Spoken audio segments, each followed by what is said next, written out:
থাকাকালীন অনেক অভিযোগ দিচ্ছে আপনার বিরুদ্ধে। অভিযোগ দিবে না।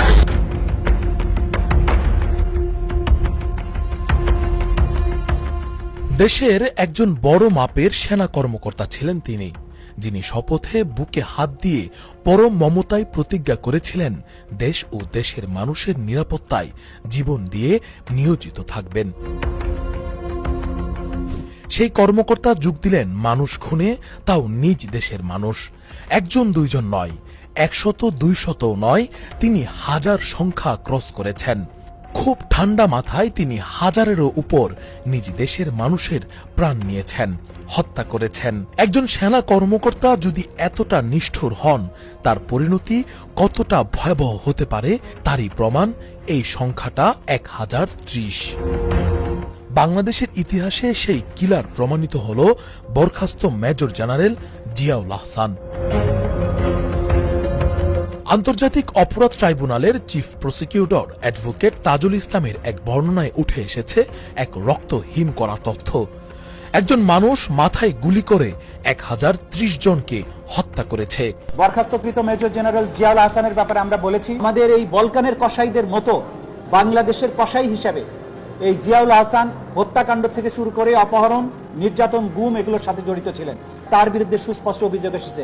তার বিরুদ্ধে জুলাই আগস্টের যে গণহত্যা এবং মানবতা বিরোধী অপরাধ, তার বাইরেও বিগত সরকারের পুরো সময় জুড়ে বিভিন্ন সময় তার দায়িত্ব পালনকালীন সময়ে যত গুম হয়েছে সব গুমের অভিযোগের তীরটি তার বিরুদ্ধে গিয়েছে। সেনা কর্মকর্তা থেকে র্যাবের শীর্ষ পর্যায়ে উঠা, পরে গোয়েন্দা সংস্থা এনএসআই ও এনটিএমসির মহাপরিচালক হওয়া বরখাস্ত মেজর জেনারেল জিয়াউল আহসান।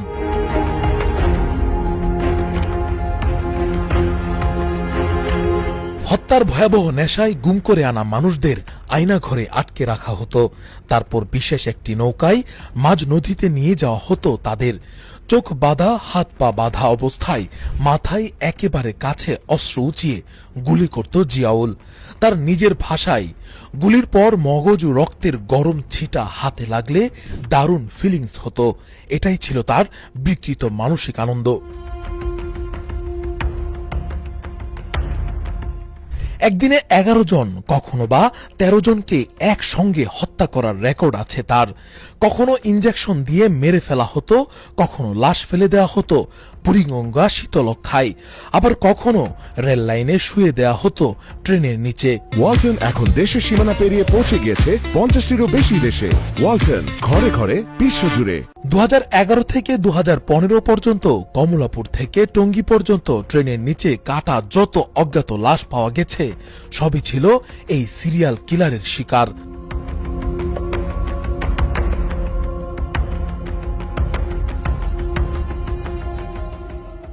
শেখ হাসিনা ও তার নিরাপত্তা উপদেষ্টা মেজর জেনারেল তারিক সিদ্দিকের নির্দেশেই সবচেয়ে বেশি গুম খুন ঘটিয়েছে জিয়াউল। গুম হওয়া বিএনপি নেতা ইলিয়াস আলীর শেষ পরিণতিও ঘটে তার হাতেই। ভারতীয় গোয়েন্দা সংস্থা র এর চাহিদা অনুযায়ী মানুষকে সীমান্ত পেরিয়ে হস্তান্তরের ঘটনাও ঘটিয়েছেন তিনি। তাদের নির্দেশ করছিল গলফ করো, অর্থাৎ মেরে ফেলো। ক্ষমতার আড়ালে দানবের উত্থান র্যাব 2 থেকে শুরু করে এনটিএমসির মহাপরিচালক। ধাপে ধাপে উত্থানের পেছনে ছিল রাজনৈতিক আনুগত্য আর অন্ধ দমন নীতি। 2013 সালের শাপলা চত্বরে হেফাজতের গণহত্যা, 2014 সালে নারায়ণগঞ্জের 7 খুন, সব ঘটনার ছায়া পড়েছে জিয়াউলের নামে। সাবেক সেনাপ্রধান ইকবাল করিম ভুইয়া তাকে সেনানিবাসে অবাঞ্ছিত ঘোষণা করেছিলেন। তার ভাষায়, সে যেন ইটের টুকরো দিয়ে ঠাসা মস্তিষ্কের মানুষ, বুঝানো অসম্ভব।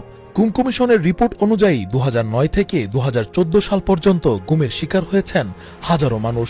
এর মধ্যে জিয়াউলের নেতৃত্বে খুন হয়েছেন অন্তত 1030 জন।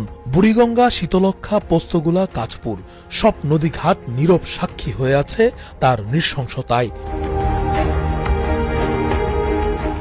দুর্নীতি ও রক্তমাখা সম্পদের সাম্রাজ্য, হত্যা আর গুমের পাশাপাশি দুর্নীতি, ঘুষ, অবৈধ অর্থ পাচারেও নাম উঠে আসে জিয়াউলের। দুদকের তদন্তে বেরিয়ে এসেছে তার নামে বেনামে 5,000 কোটি টাকার সম্পদ। স্ত্রী নুসরাত জাহানের নামে ব্যাংক হিসাবে 342 কোটি টাকার লেনদেন, বিদেশে নাগরিকত্ব ও বিনিয়োগের প্রমাণ মিলেছে।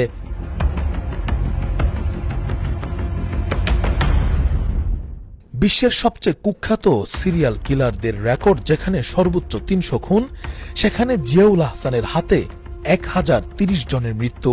বাংলাদেশের ইতিহাসে নয়, বরং বিশ্ব ইতিহাসেই তিনি দাঁড়ালেন এক অদেখা আতঙ্ক হয়ে, একজন রক্তপিপাসু দানব যাকে গড়ে তুলেছিল রাষ্ট্রীয় ক্ষমতা। এই কাহিনী কেবল একজন খুনি নয়, বরং রাষ্ট্রযন্ত্রের অন্ধকারতম অধ্যায়, চরম স্বৈরতান্ত্রিক আচরণ যার পৃষ্ঠপোষক ছিল রাষ্ট্র। এত সামনে আসা একজনের ঘটনা, জনমনে তাই প্রশ্ন জাগে, আর কত সত্য গোপন রয়ে গেছে, আর কত প্রাণ এভাবে নীরবে বিচার বহির্ভূতভাবে নিঃশেষ হয়ে গেছে। জল্লাদ জিয়ার তো মাত্র একটা প্রাণ, ১,০৩০ জনের সুষ্ঠু বিচার কি এই এক জল্লাদের ফাঁসিতেই মিটবে? রাকিবুল ইসলাম রইস, ফেস দ্য পিপল।